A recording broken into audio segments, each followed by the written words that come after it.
You are listening to the What a Word podcast, an interview-style podcast where guests bring their unique experiences and insight on culture, life's challenges, and faith. Each episode is seasoned with words which will inspire and encourage. Now here is your host, Ryan Sharp.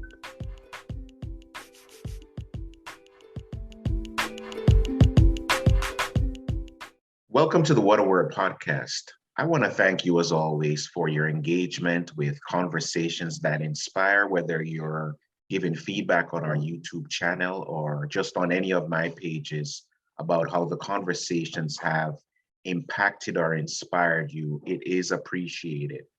I know there are many different things folks could be doing each day, but if you're listening while you work out, while you drive, or if you're engaged visually on YouTube and you just want to hear stories about resilience, culture, faith, hope, we thank you for checking in each week. Again, we have a YouTube page now, What a Word Podcast, where you can see the conversation, you can visualize what's happening, or on any of your favorite podcasts, you can check us out each Tuesday of each week. We release a new episode, and I'm thankful for not only your engagement, but the fact that you share it with others as well.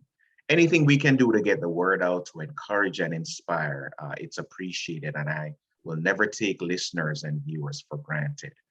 Today is no different. My guest today is a good friend of mine, Shallon Thomas. We both have roots in the city, in the Bronx. He has an important journey, one that I believe will inspire and encourage. He's the co-founder of Thomas&Wynter R&D, and he'll tell you more about his journey and his company. He holds an MBA. He served as a consultant and a quality engineer, and he joins us today for this episode of the What a Word podcast. Please join me in welcoming my friend and guest, Shallon Thomas, to the What a Word podcast. Welcome, Shallon. Hey, thanks for having me, Ryan. Long time. It's a pleasure to be here. I've seen so many good things about your podcast over the years, just kind of following your journey as well. So congratulations to you for growing this platform, and thank you for having me. Appreciate it, man. I appreciate it so much. And listeners will know that a lot of what happens in terms of the recording, some of it happens offline. And you and I were having a very good discussion about your journey. And I'm hoping that our listeners will tap in, because I think this is an important conversation in this season, because many individuals they may be working a 9-to-5, but they're thinking about doing something that will allow them to have control over their schedule, over their income, and they may be doing it in different ways. The thought process, some may be thinking of walking away from a 9-to-5, others may be thinking about building a business while working a 9-to-5. So I'm honored that you will join us. You have a tremendous product, a number of products actually, but we'll focus on the tote bag. Yeah. But Shallon, tell us about your roots. I knew you earliest as a musician. How did that come about? Music and your engagement with music. Yeah, sure. So my father was a pastor in the Seventh-day Adventist church. And most pastors, as everybody knows, the one thing they want their sons to do is learn to play an instrument so that they don't have to pay a musician. I was no different. My little brother was no different. So we came up from probably about the age of 7, learning how to play piano. And probably around 14 or 15, I realized that it was a skill that I could be paid for. And I started getting invited to play for different churches, so forth and so on. Eventually got my first gig, and I'm like, wow, okay, this is more money at the time. This is more money than if I were to go and work at Radio Shack for 8 hours. I'm getting that in 2 hours. So I quickly realized that it was a way for me to make income faster than a traditional route, because there aren't that many people that know how to play out there. Not only that, but to play at churches, to understand how it works and the style of music and all this. So that was really my first taste, I guess, of entrepreneurship. At the time, I still wasn't interested in being an entrepreneur. I always saw myself as a career businessman, putting on the suit and tie with the briefcase and heading to somebody's office every day. But I saw it as a method to make money throughout high school and college. And I actually, was able to support myself and the places, the apartments that I would stay. I would pay my whole rent just off of, playing music. And I imagine you were negotiating salaries at an early age doing music. Oh, yeah, absolutely. So one of the things I recognized from a young age, probably about around 18, I wasn't the best musician in the world, right? I wasn't top tier. I wasn't the guy that everybody heard play once and was like, oh, yes, I need to have him. And that's okay. I came to that recognition, that realization that you don't have to be the best to be valuable and to make money. So while some of the best were chasing the premier church where the competition is steep and you have to remain the best of the best or else they find somebody else, I went the opposite direction. I went and searched for churches who either never had a musician or their musician was, brother so-and-so that can barely see anymore and really can't play. So when I come in, I'm adding such tremendous value because either they just haven't heard anything like it before, or they're used to something that's really outdated. I'm adding such value for them that they're willing to pay top dollar versus competing with the best of the best. And those churches know, hey, you're just going to take what I give you because I know what I can get somebody else for. These folks are like, wow, how much can we afford? You know what I mean?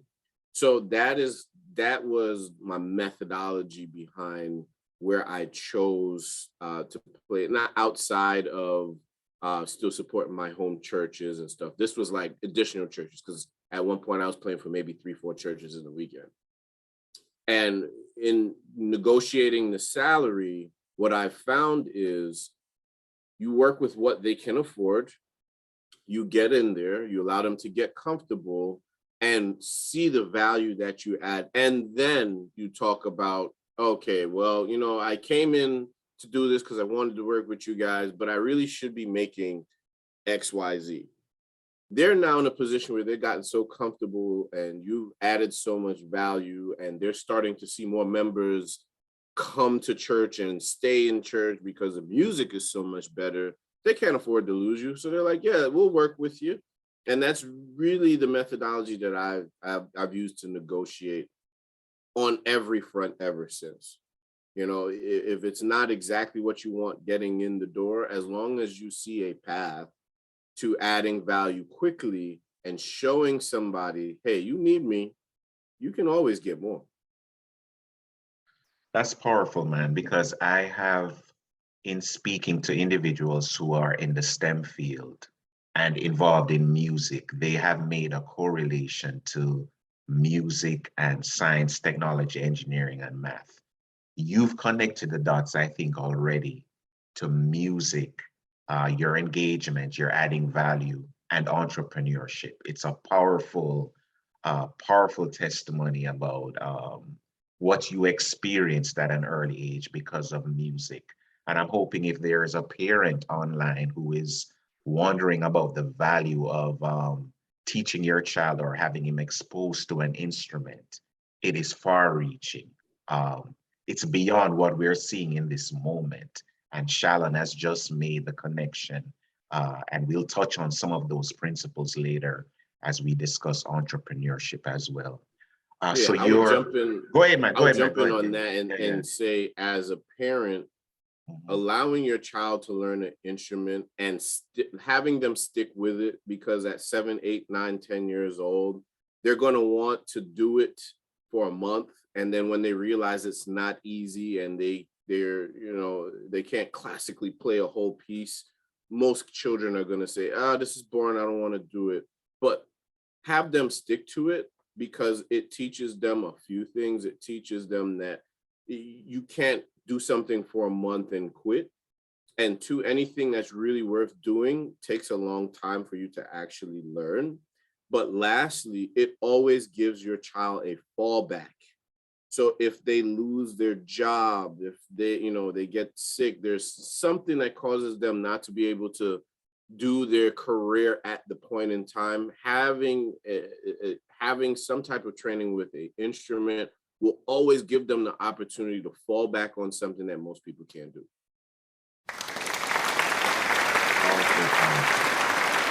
So and we'll skip ahead, Washington Adventist University.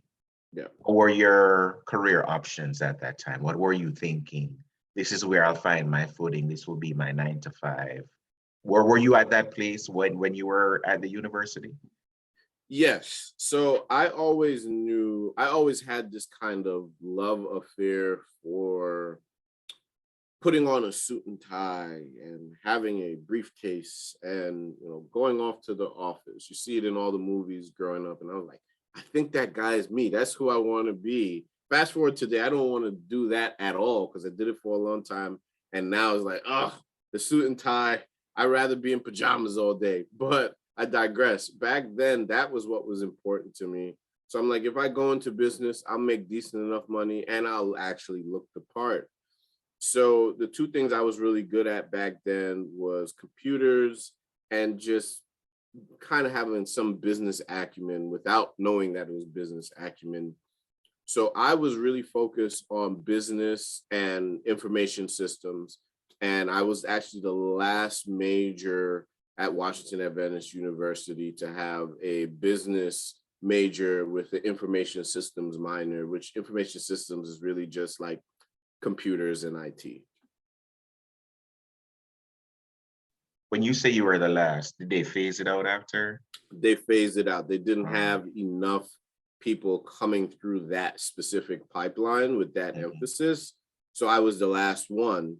And I actually started getting thrown in with all the real computer science folks, because they just didn't have enough of me to justify making a whole class. So I learned a lot about myself because I was being thrown in classes with people who were career computer scientists, had already been there 2-3 years, and the classes were gibberish to me. I was walking in and it was like somebody was teaching in French and you only know English.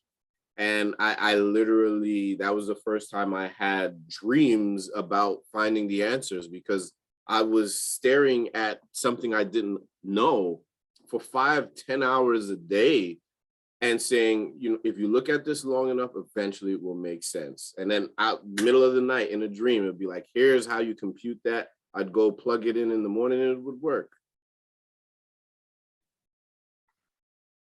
Wow.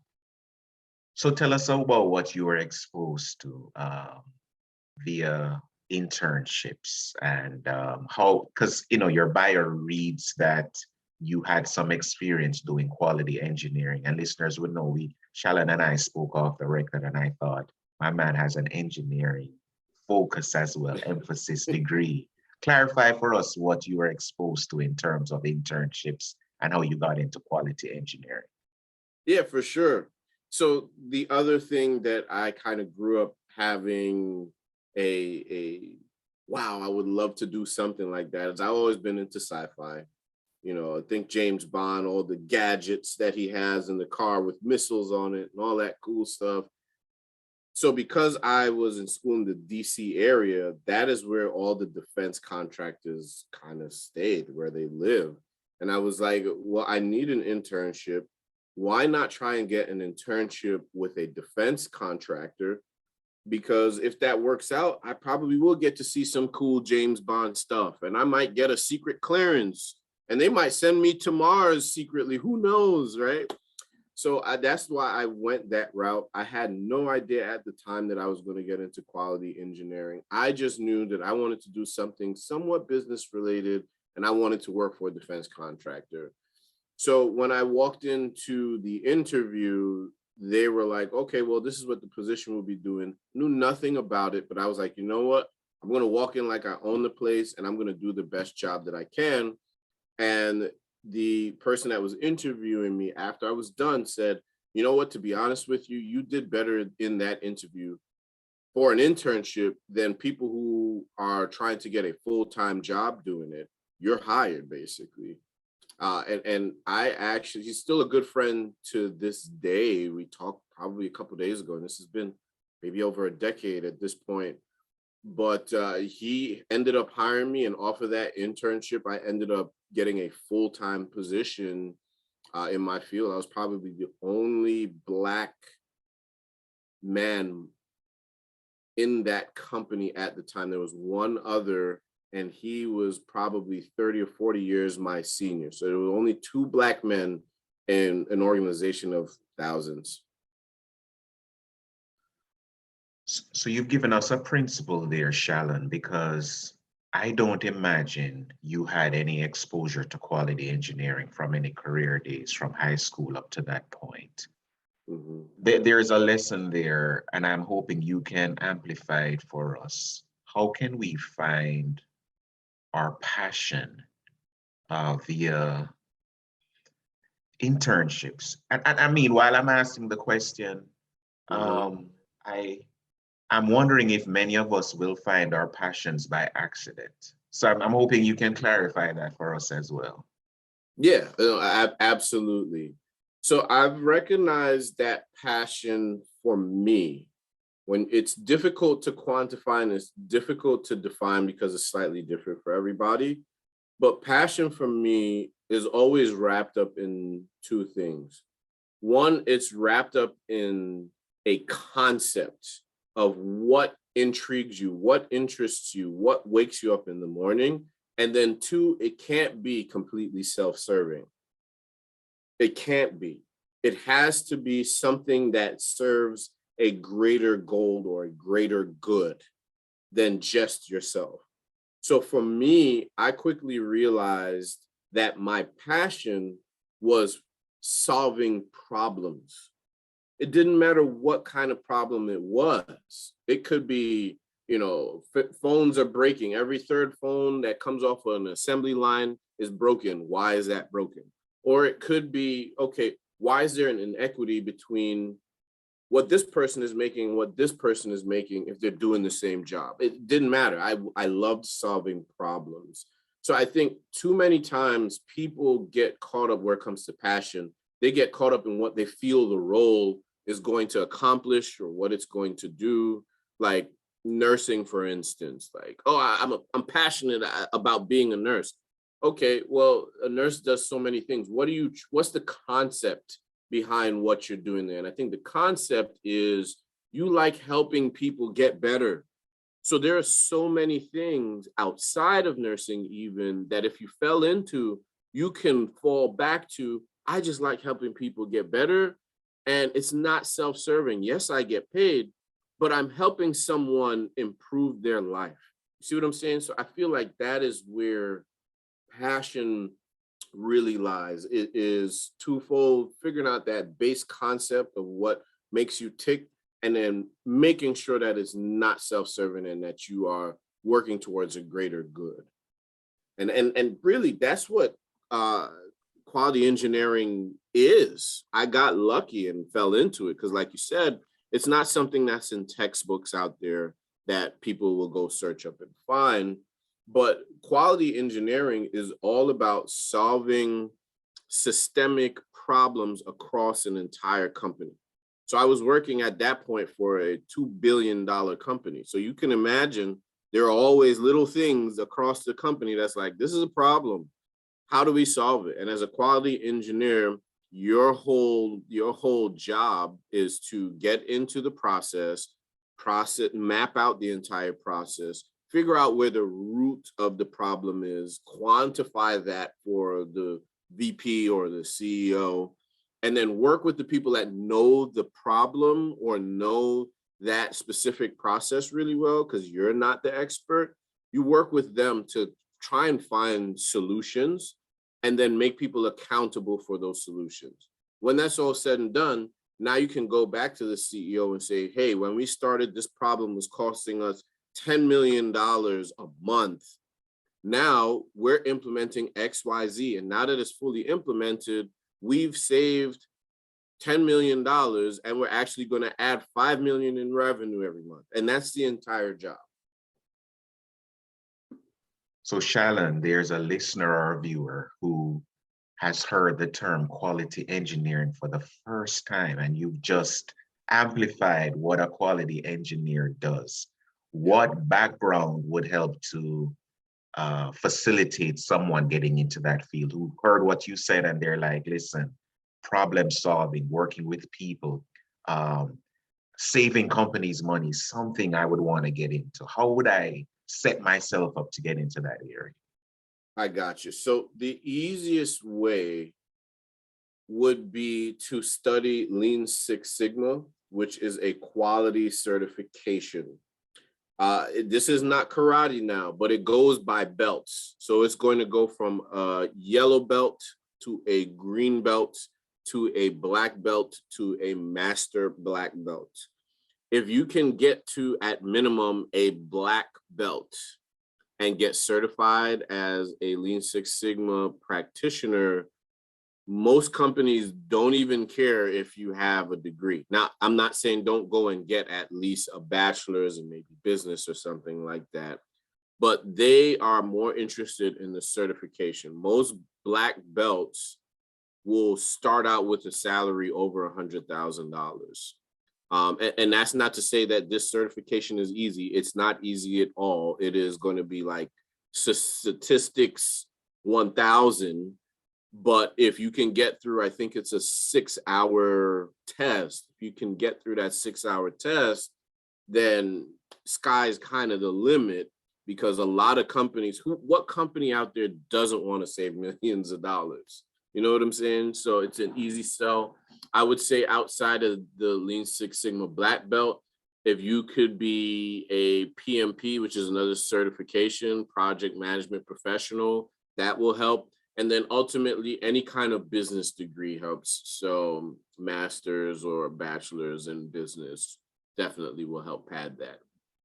I appreciate that, Shallon. And what I'm going to do is when we end, I'm going to ask Shallon to leave his handles, social media, ways to connect for those who, may be looking for. I mean, I imagine we're short on mentorship in this area for people of color. Oh, for sure. Yeah, for sure. It's going to be for people of color. It's going to be a lonely path. You won't see many others like you, but that also means that you're blazing a new trail. Like I was telling you earlier, I was one out of 2 Black men, and he was maybe 30, 40 years my senior out of like thousands of people. So it's a lonely path, but it is still very worth taking. A lot of these folks don't know what minorities are capable of. They don't live with them. They don't interact with them. And you're coming and showing them you're just as capable. You're coming and showing them a lot of the stereotypes that they have are completely wrong. So why not use that opportunity to be great? So you're working, you're living your dream out, suit and tie to the office. What led to the entrepreneurship bug? Had it been tugging at you all this time? Did you have a desire to set your own schedule, your own income on the side? What led, as I indicated earlier, co-founder of Thomas&Wynter's R&D. How did that come about? What was the spark in terms of your entrepreneurship journey there? Gotcha. So I was actually still a quality engineer. I had been doing it for a couple of years now. I had also gotten I had the president of the company as my mentor. We had a meeting one day. He said, it was all hands. He said, anybody got any questions or any concerns? And I was like, well, as a Black guy, I want to be like you one day. And that's hard because there are Confederate flags in every hallway in this building. And he said, ah, interesting. The very next day, every Confederate flag was gone. Every picture of a Confederate flag was gone from the building when I got in at like 8 o'clock. So overnight, they swept the building and took everything down.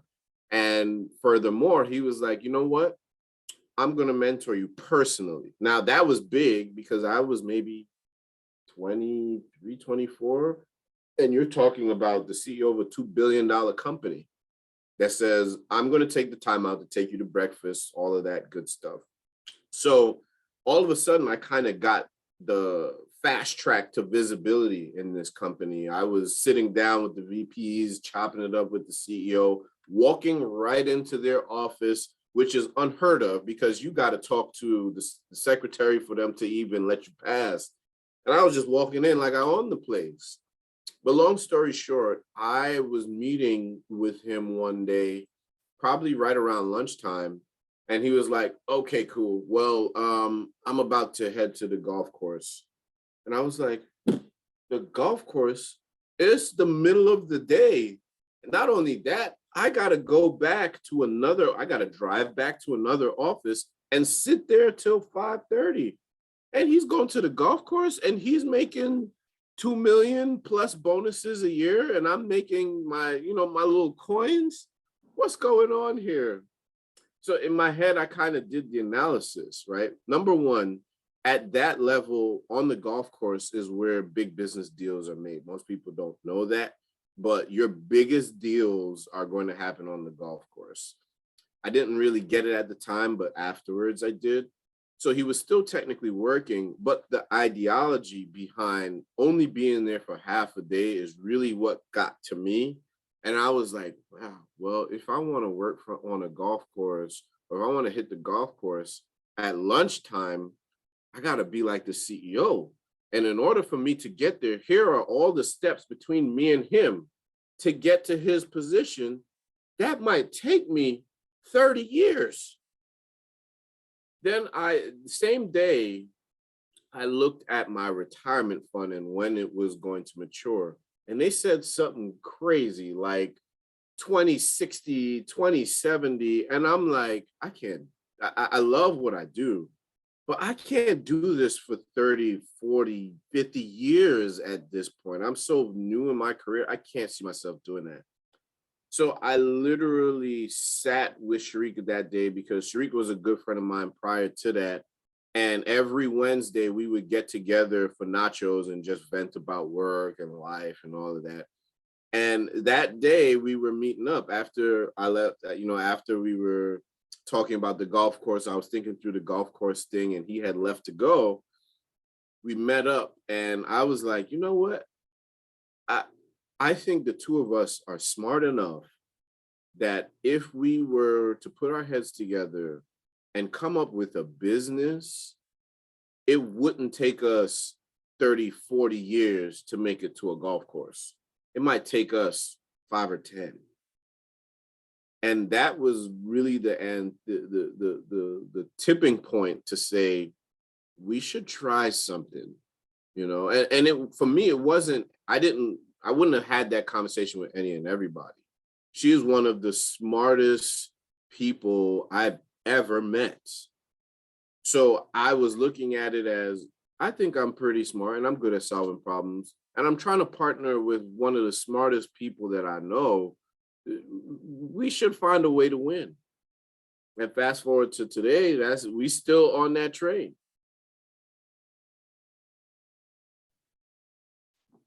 Your product, obviously, though, was something that you saw, and I'm going to connect the dots now to when you were a musician and you identified that if I could add value in this area, there's marketability there. Yep. How did the product come about, the tote? Sure. Let's talk tote. Mm-hmm. So fast forward, I left the defense industry. I did get a secret clearance, but I didn't get to see, spaceships and all these things that people thought that it would give you. I did see some interesting things, but not to the level I was hoping. So I had moved on, and I was now a consultant for the patent office, where people would go and submit inventions and all of that stuff. And I kind of used a lot of the skills that I learned in quality engineering to pivot, because it was a lot of data that I had to sift through. So I got really good with Excel. And this new role was a lot of Excel and learning new systems. So I was working for the patent office, still doing the suit and tie thing. And the patent office in Virginia is basically like a campus. It's huge. It's 3, 4, 5 blocks and beautiful buildings. The buildings are all glass on the bottom floor. I was heading in and looked in the mirror, because again, the glass on the first floor turns into a mirror during, high sun, is early in the day. So I'm staring at my reflection and I'm like, you're wearing a full suit and tie and you have a plastic bag full of lunch or carry out from last night in your hand. That doesn't fit what you should be doing. You should be looking more professional with how you carry your lunch. So I went to Amazon that evening. I went to Google. I went to Yahoo. I went to everywhere you could think about buying a really nice lunch bag, and quickly realized there weren't many nice lunch bags. If there were, it was definitely catered to a woman because it looked like a purse. Or for men, it was more catering to like construction. It looked like you'd be wearing a hard hat. And then lastly, you got the kid lunch boxes. I would look like a 4-year-old. So I was like, hold on, there's a hole in this market that nobody's addressing, the fact that a man is going to want to go to work and look good with his lunch bag. And I pitched it to Sharika after doing my due diligence, after doing some really deep searching to see if I could find anything, and couldn't find anything. I pitched it to her and she was like, I think that makes sense. So that's really how it came about. And we quickly realized that it wasn't only men that wanted a really nice lunch bag to go to work. It was women as well. Some of them don't want a lunch bag that looks like a purse. They want something that looks unisex and is professional. So it just became a lunch bag for professionals. And Shallon, I'm going to ask you, when we have the opportunity to display the one that's I think everybody wants, because you've indicated that you're doing a reissue of that color, the Guinea. But walk us through the meetings you're having with Sharika in terms of your fears and hopes about starting a business, and which ones were realized in terms of the fears, which fears and which hopes were realized in terms of launching now, starting this entrepreneurship journey with the tool. I got you. So for me, it's been a journey. So I think the hopes and the fears have changed over time. I think one of the hopes that I had in the beginning was that I would be in control of my own schedule, that I'd be able to make as much money as I was at the time and not have to work a full day, and I might work 2 hours and, still make the same amount of money. Those were definitely 2 hopes that I had at the time. And naturally, everybody has the fear of failure.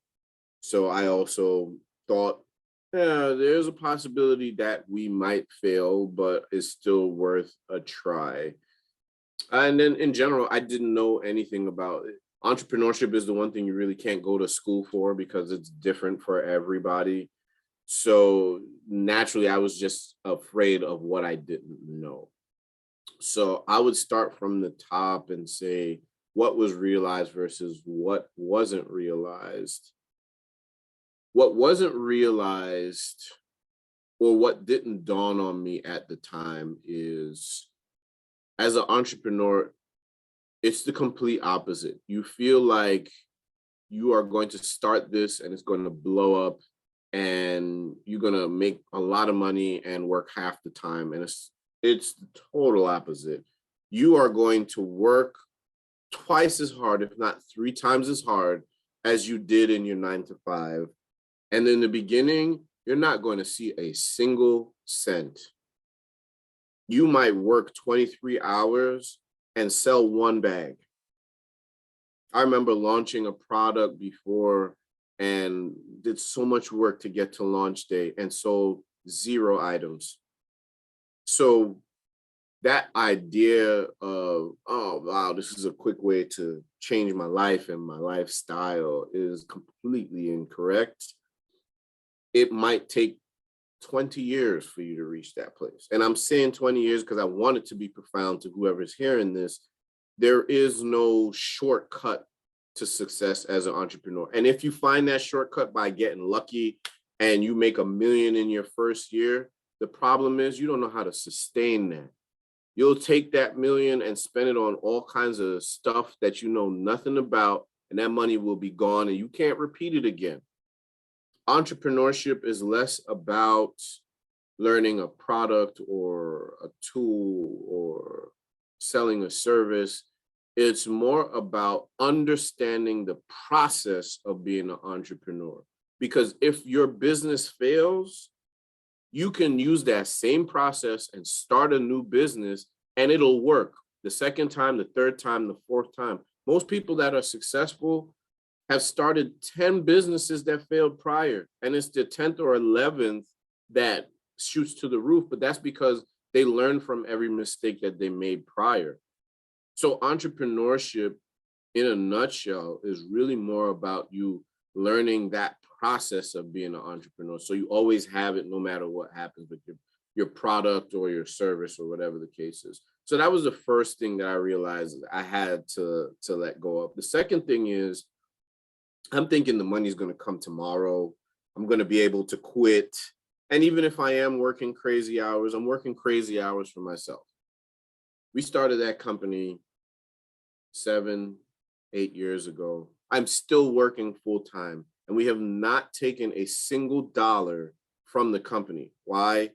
The company becomes its own entity. So yes, you could take money out and pay yourself, but it's like starving a baby to feed yourself. So a lot of people feel like, well, you know what? I love what that guy said.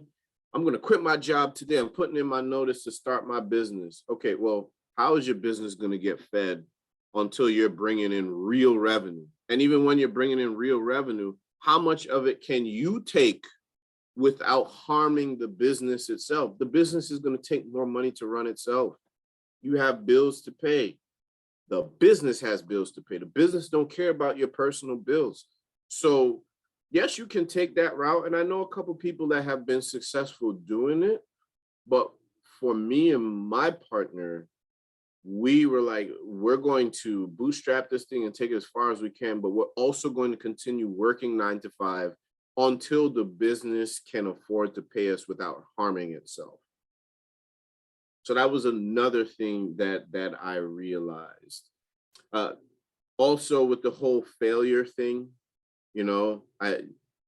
one thing that's always stuck with me that my old CEO that I mentioned said to me is, you will never grow in comfort.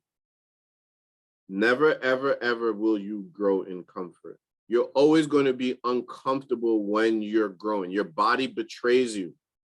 Okay. So if it's your first time giving a public speech, yeah, your body's going to say, no, don't do that. You're going to mess up. You're going to, no. You're going to find every excuse in the book. Oh, I'm sick. Oh, I can't do it. Oh, I can't speak well. Oh, I can't read well.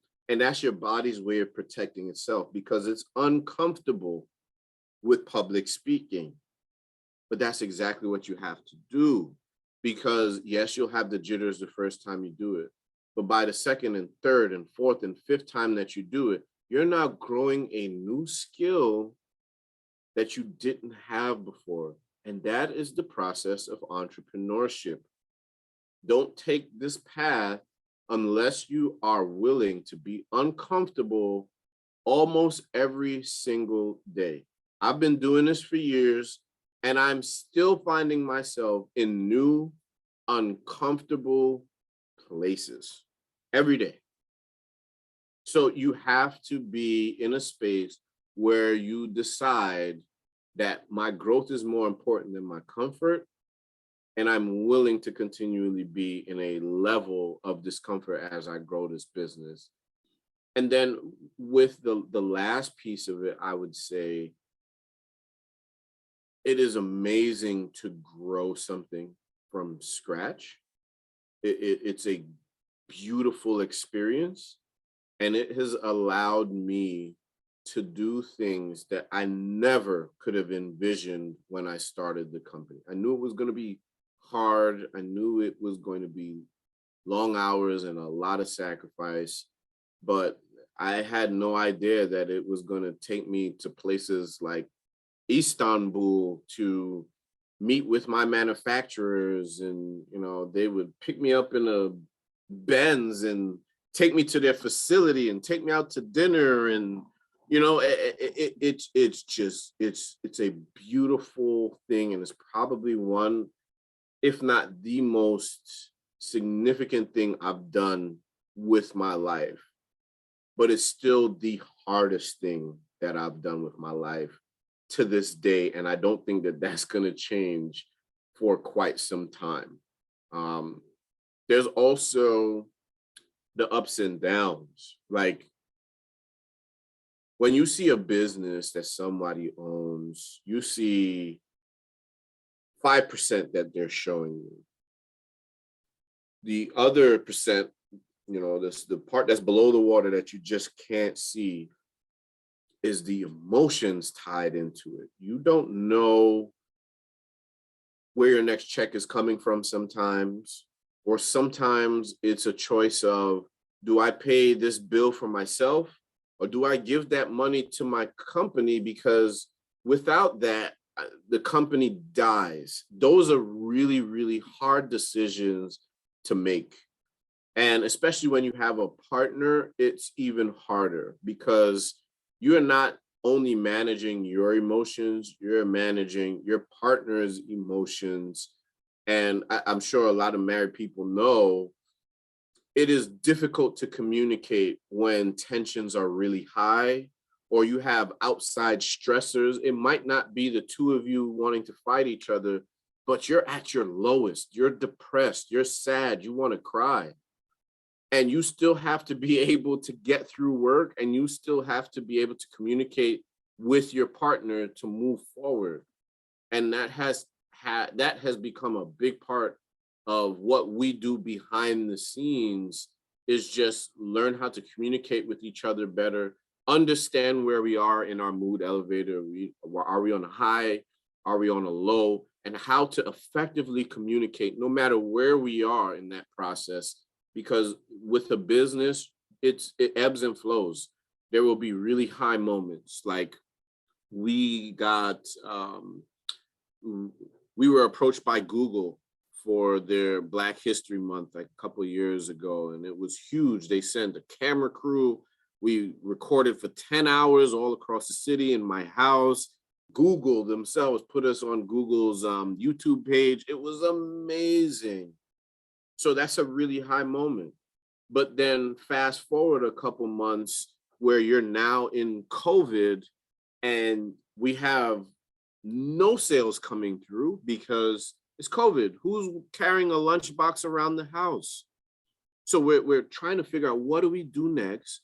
And then when we finally make a new order to bring some bags and hoping things will pick up, it takes 9 months, 7 to 9 months for the bags to land because of COVID restrictions, and they literally shut down the airport that the bags were supposed to fly through. Like, those are low moments that nobody would know about except people inside the business, right? So you have to be able to effectively manage and talk to your partners and talk to your team in both the highs and the lows, and understand that no matter what, it's always going to be that cycle of, you have a high moment, then you have a low moment. But the hope is every time you have a new high, it's a higher high than it was last time. And for us, that's exactly what it's been. Yes, you're going to have your lows, but every time you go back into that high, it brings you to another level. Powerful. A lot of gems, Shallon. Wow. A lot of gems. Process, some unforgettable experiences, and taking L's and having victories as well. Yep. Awesome, man. Shallon, if you could just indulge me and show and I'll find a way when we do the audio to link it in my social media as well. Okay. Just give us a visual of one of the totes. Yeah, sure. Let me. So here is the original Guinnep, and we call it Guinnep because Guinnep is a fruit. Well, in the West Indies, but they call it Guinnep in Jamaica. It's called Chenet in Trinidad, and a couple other islands call it something different. But the inside of the fruit resembles this color, which is really more of a light brown. So because we're both West Indians, one of the things that we wanted to do was really honor our heritage. So all of our bags are named after something from the West Indies. Like the darker brown to this is called tamarind, for instance. And we just wanted to infuse something that West Indians one day could be proud of being a part of. Like, oh, wow, I see what you're doing there. You guys must be from the West Indies. You can be a part of that process. One of the cool things about this bag is it was a mistake. I call this bag my $1 million mistake. And the reason I do that is because I believe in speaking things into existence. And one day this will be my story that this was $1 million mistake. Why was it a mistake? We were trying to find a darker color. We were trying to find what is now tamarind, right? Think of like a chocolate colored bag. That's what we were looking for. And we spent the money to get a sample of it done. When it got here, it came out in this color. And that sent us into depression. We were like, that wasn't what we ordered. We spent all this money. And now we don't have it. We got to start the process over again. This bag sat in my house for a couple months, just sitting near a window where some light was hitting it.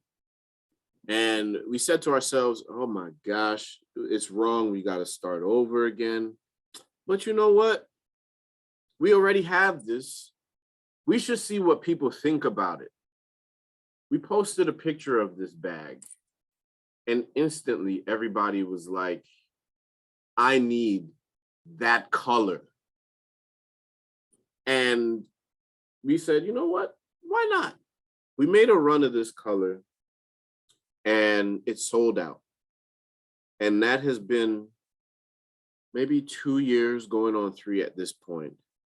And as you know, Ryan, you still can't get your hands on this color. The minute this bag lands, people buy it in 2s and 3s and it's gone.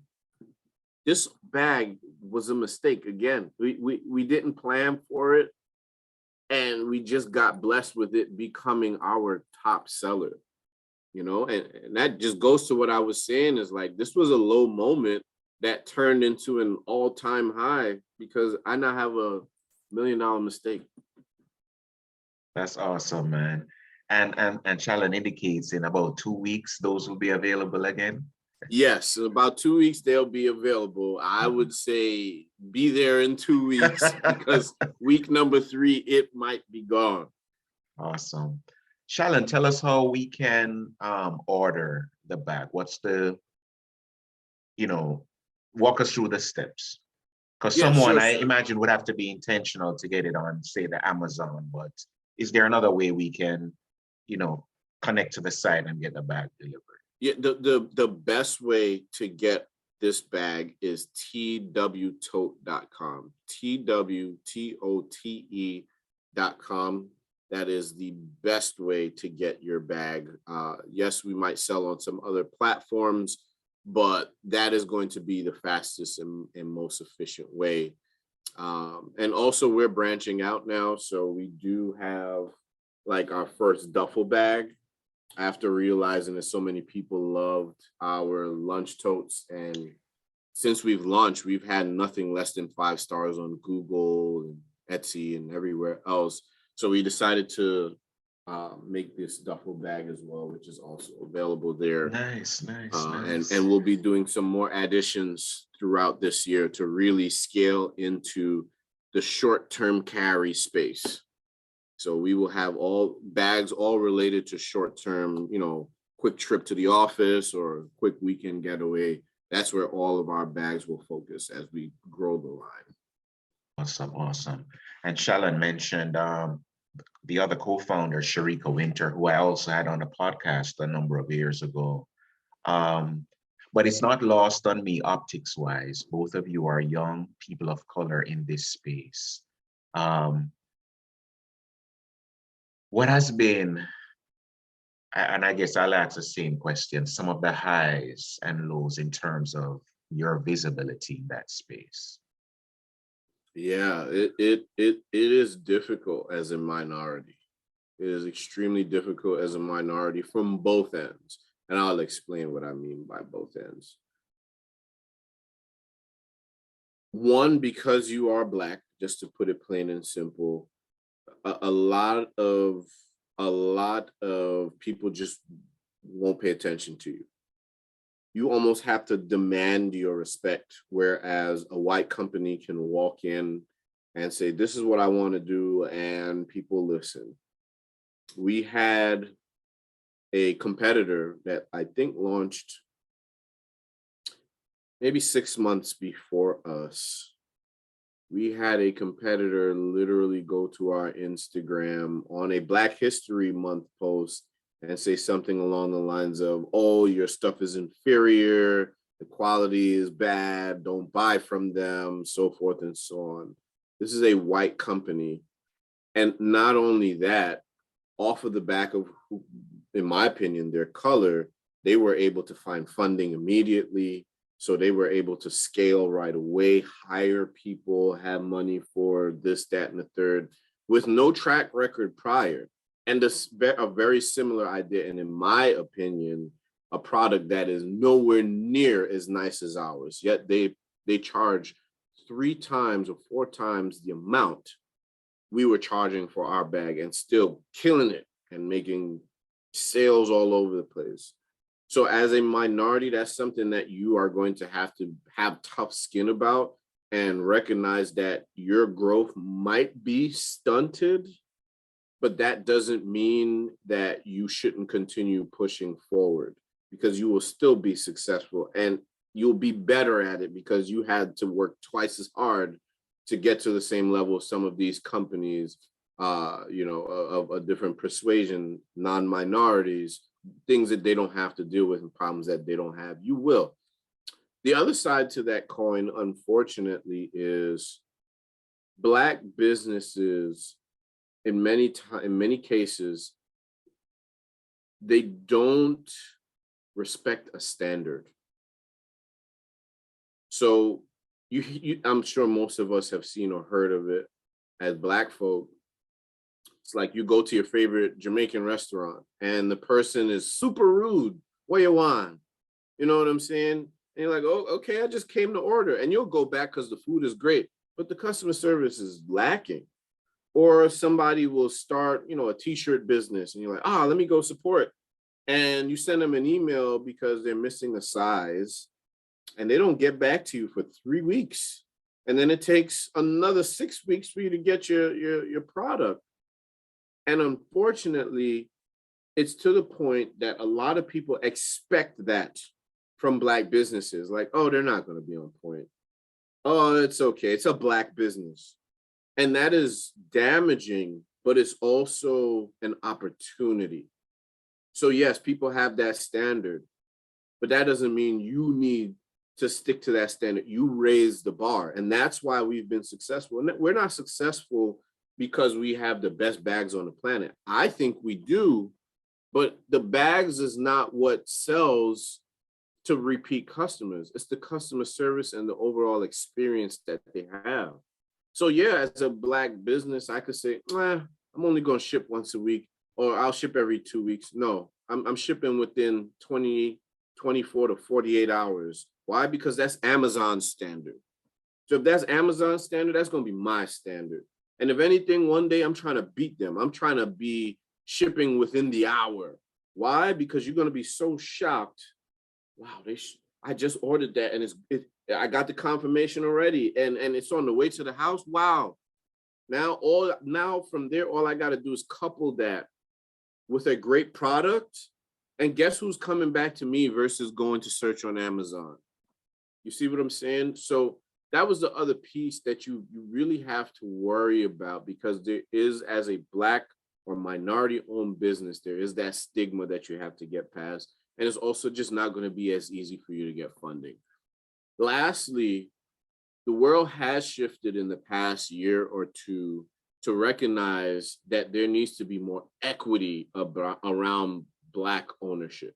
So you do see these venture funds, you do see, these incubators creeping up that are for Black owners or minority, Latinx, and all that good stuff. And don't get me wrong, there are great resources.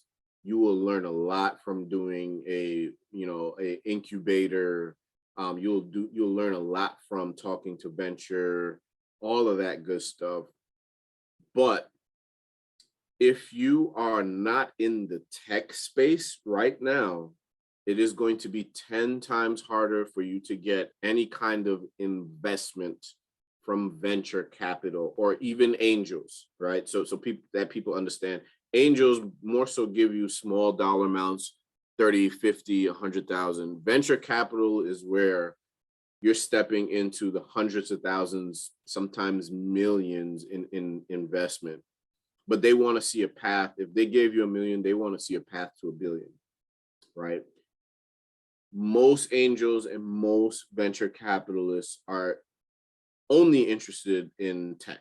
If you're building an app, if you're building a new computer, you're building a new phone, that's really where they're focused, because we are in the technology age, let's be honest. For us, with a physical product, it's a very small amount of folks that are even interested in doing that. And you can find them, but the thing with us is it's more traditional. People have been selling bags for hundreds of years at this point, and there's higher overhead because we have to keep the shelves stocked, versus you creating a program. You just need to hire the coders, and then boom, you got this multi-million-dollar, and that's how a lot of them look at it.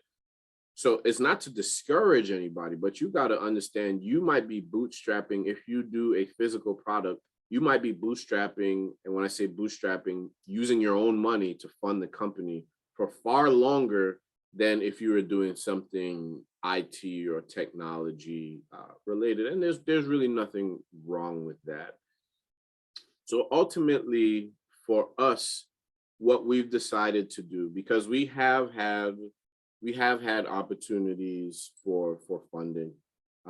We've even been approached by the Shark Tanks of the world and stuff like that. But what we want to do is we want to give the people that have been supporting us through this whole journey the first and probably the only opportunity to invest in our business. So we'll be launching a crowdfunding opportunity within, I would say, the next month or so, through Republic. And that will allow people to invest, whether it's $100 or $500,000 into our business, because we want to reward the people that have been there with us from day one, and the people that are just finding us now. And this will probably be the last opportunity before, if we were to ever do an investment again, which we don't think we will need to. If we hit our goal, we probably won't. We'll go private. But again, having that West Indian mindset is like, yo, mess with the people that have been messing with you and took a chance on you from day one, and reward them for doing so. So that's why we'll be going that route.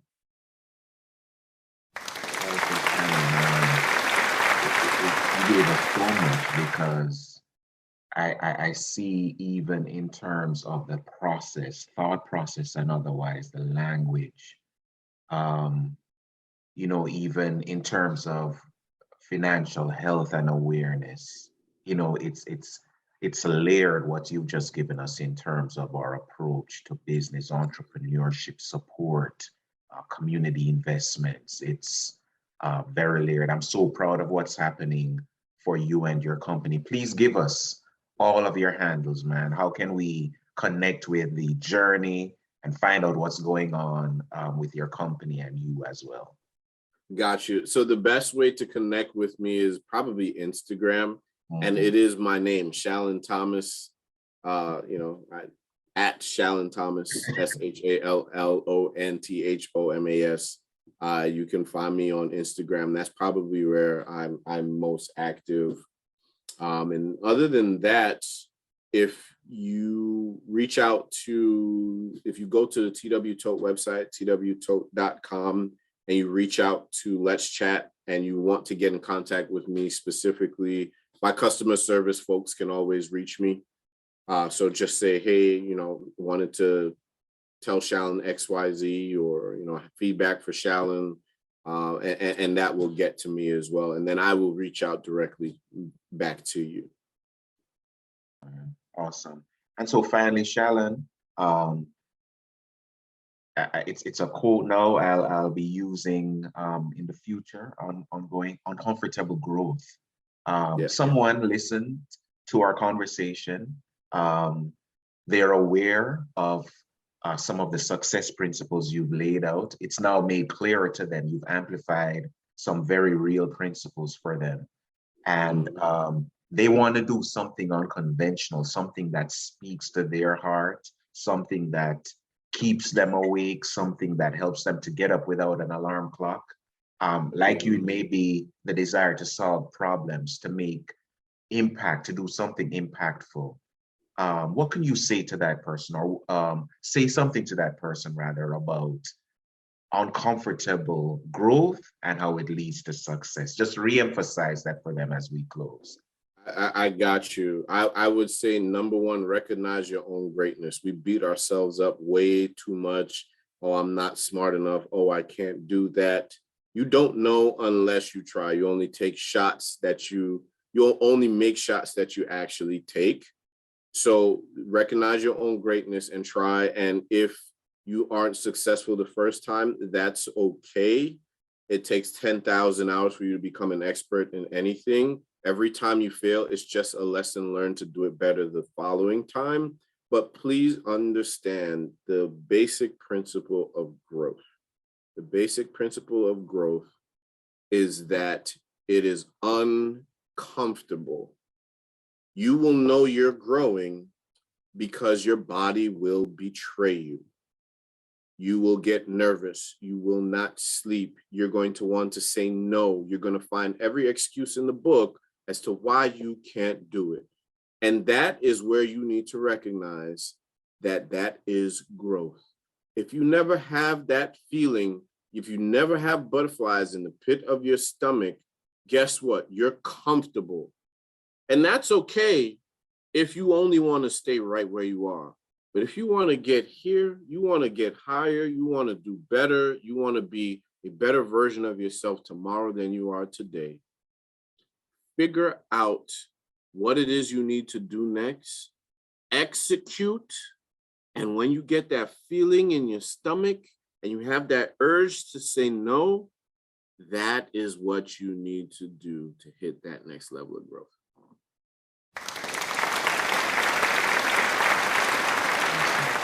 Shallon Thomas is the co-founder of Thomas&Wynter R&D. He joined us today, gave us a lot of gems. Shallon, thank you so much for the invaluable resources you've given us today. Blessings on your journey.